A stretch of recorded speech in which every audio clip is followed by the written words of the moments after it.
Yung sa gulong naman, CST Fox Trail, no? Na ang sabi dito ay 29 by 1.95.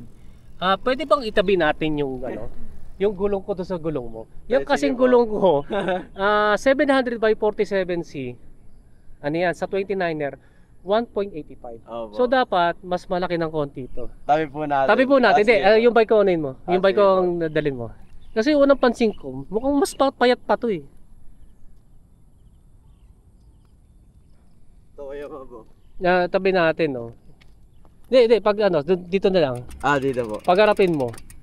Yan, sa mga bibili ng mga ganong gulong, sa mga sumasali ng MTB crate, sa mga organizer. Pag nakita kayo ng ganito, yan undersize, oh. Yan undersize, oh. Yun mo naman, mas malaki pa yung akin. Mas malaki pa yung contact urban, no. Ewan ko lang dito sa camera angle na to. Ano nga natin?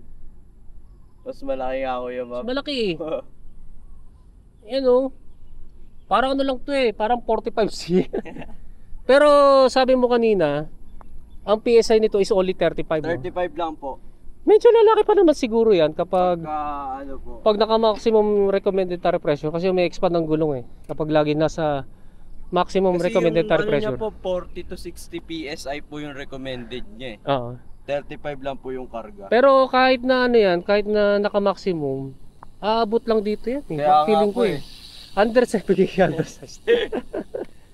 Kaya pala parang nakaka-gain ng advantage, no. Undersized eh.